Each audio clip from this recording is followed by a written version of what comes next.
Olá, seja bem-vindo e bem-vinda a mais um vídeo aqui no nosso canal e hoje vamos falar das influências de Charles Sanders Peirce e Sócrates no Programa de Filosofia para Crianças de Matteo Lippmann. E por que essas influências são tão importantes? Porque foi a partir delas que Lippmann desenvolveu um dos principais conceitos do seu programa, o de comunidade de investigação.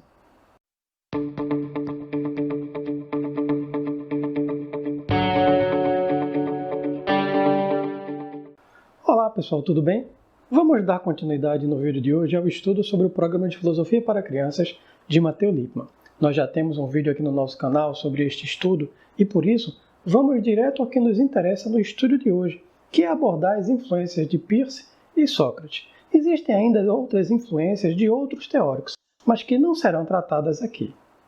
Foi a partir da sua experiência como professor de lógica na Columbia University na década de 1950 que Lippmann constatou as dificuldades de aprendizagem de seus alunos.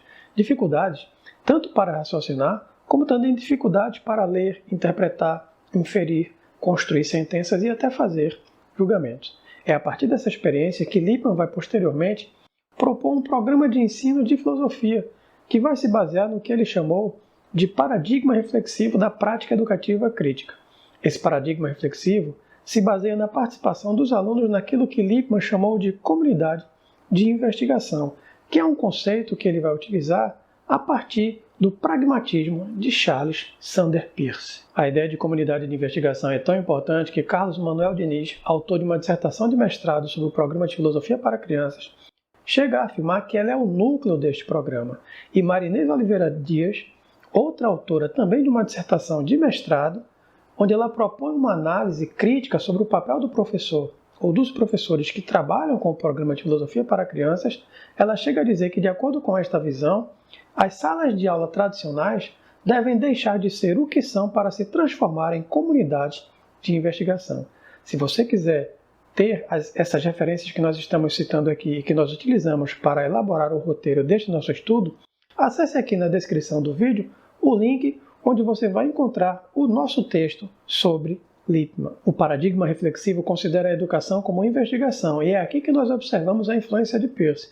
Na elaboração do seu programa de filosofia para crianças, Lippmann utilizou o conceito de comunidade de investigação, que é uma transposição do conceito de comunidade científica utilizado por Peirce. Charles Sanders Peirce foi um filósofo norte-americano, considerado como um dos fundadores do pragmatismo junto com William James e John Dewey. Seus trabalhos são bastante conhecidos na área de semiótica ou a teoria geral dos signos, que dá, inclusive, título a uma de suas obras. Ele tem importantes reflexões também no campo das ciências, da lógica, da matemática, da filosofia e da linguagem. Em suas obras, Peirce utiliza o conceito de comunidade científica para designar os grupos de cientistas envolvidos em uma mesma investigação, que envolve cooperação e colaboração, tornando a investigação científica um processo comunitário. Lippmann utiliza o conceito de comunidade de investigação no mesmo sentido que Peirce designava um grupo de cientistas envolvidos em uma mesma investigação. Vale ressaltar aqui o papel da dúvida, como elemento inicial da investigação científica. Quando surge uma dúvida ou um problema para o qual não é possível vislumbrar soluções prévias, a comunidade científica parte em busca de respostas. É necessário, então, o enfrentamento do problema, mediante questionamentos e investigação. As ideias vigentes são colocadas em dúvidas pela comunidade científica e as respostas obtidas devem sempre ser confrontadas com as experiências vividas, o que faz com que o processo de conhecimento seja uma busca ininterrupta por argumentações e contra-argumentações, ou uma investigação sempre aberta a novas possibilidades. Esse processo de investigação e a caracterização, melhor dizendo, desse processo de investigação e o valor que Peirce atribui à comunidade influenciaram fortemente a concepção lippmanniana de comunidade de investigação. Os cientistas formam uma comunidade ao estabelecer um objetivo em comum e se dedicam a determinados procedimentos semelhantes para alcançar tais objetivos. Esses procedimentos estão ligados à atividade investigativa desta comunidade. Desta forma, Lippmann pensou a sala de aula como um espaço de investigação, onde alunos e professores estão ali reunidos também com um objetivo em comum. Por isso nós dissemos, citando a Marinês Oliveira Dias, que a sala de aula tradicional ela deve ser transformada em um espaço de investigação, com a participação ativa de alunos e professores que traçam objetivos para resolver determinados problemas. A comunidade de investigação se torna assim o lugar do diálogo filosófico. É nela, na comunidade de investigação, que devem ser desenvolvidas as habilidades de investigação através do diálogo e do raciocínio, e que tem como aspecto central a ideia de que os alunos devem ser estimulados a pensar e a refletir, desenvolvendo cada vez mais o uso da razão.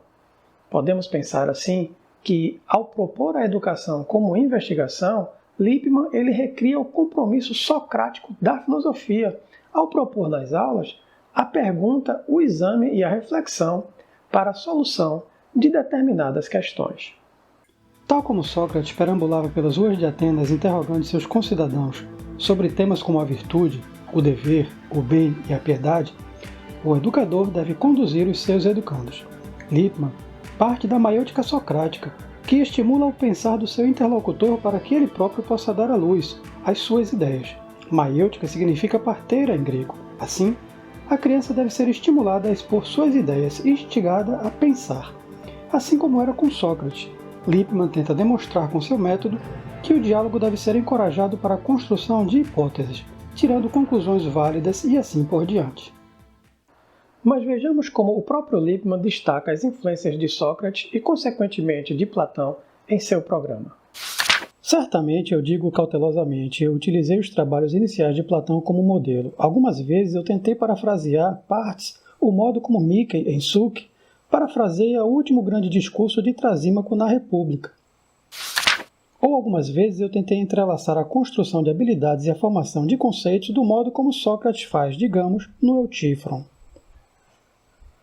Lippmann acredita que, tal como em uma discussão filosófica, como nós vemos nos diálogos de Platão, o diálogo deve ser utilizado igualmente no ensino das crianças, um diálogo que seja reflexivo, disciplinado pela lógica e que não seja meramente uma conversa sem conteúdo, como Sócrates, um diálogo que esclareça significados, que analise conceitos, que investigue as implicações e consequências de uma determinada ideia. Para Lippmann, os conteúdos de filosofia não devem apresentar respostas prontas e definitivas, e nem se trata de ensinar a história da filosofia para as crianças. Isso pode ser feito posteriormente. Trata-se antes de uma postura, a postura do professor que pode ser semelhante àquela de Sócrates, quando vemos, por exemplo, no diálogo Teeteto, quando Sócrates fala do seu método e da maiêutica. Sócrates diz que existe algo na jovem alma de Teeteto que quer vir à luz. É então que ele se compara com a sua mãe.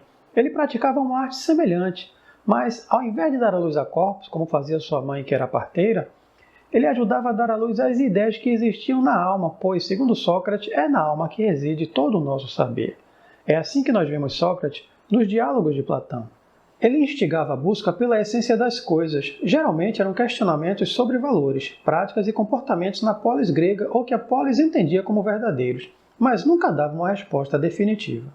É nesse sentido que podemos dizer que os diálogos socráticos, ou seja, os diálogos de Platão, onde aparece com maior clareza as ideias do próprio Sócrates, enfim, estes diálogos nunca são conclusivos. Em filosofia, nós chamamos de diálogos aporéticos, ou seja, sem entrar em maiores detalhes, são diálogos onde as questões propostas não são resolvidas e o interlocutor ele precisa se purificar de um falso saber para poder prosseguir na pesquisa e tentar encontrar uma resposta que, na verdade, nunca é dada.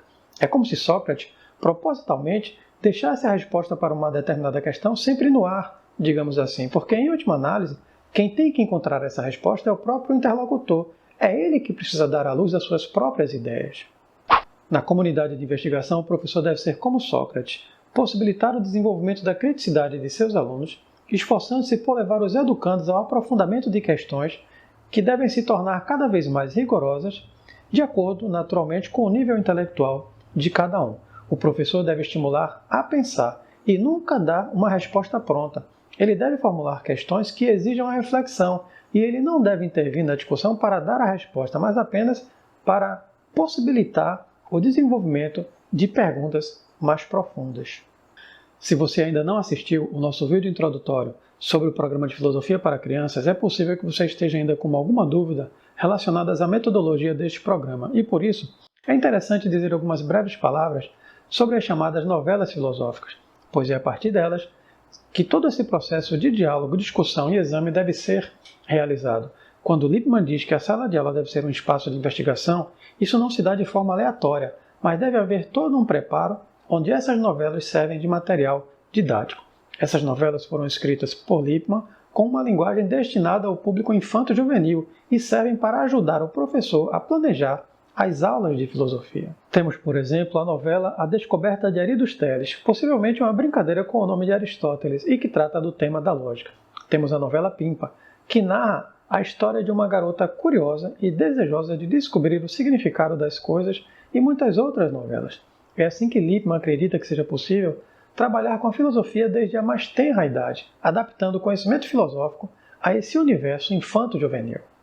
Essa novela Pimpa nos remete a uma questão interessante e é com ela que iremos encerrar o estudo de hoje. Pimpa, a protagonista da novela, é uma garota questionadora que quer descobrir o significado das coisas e suas possíveis relações. Ela questiona a sua relação com a sua irmã, com a sua família e até consigo mesma. Ela fala dos seus segredos da escola, da sua amiga.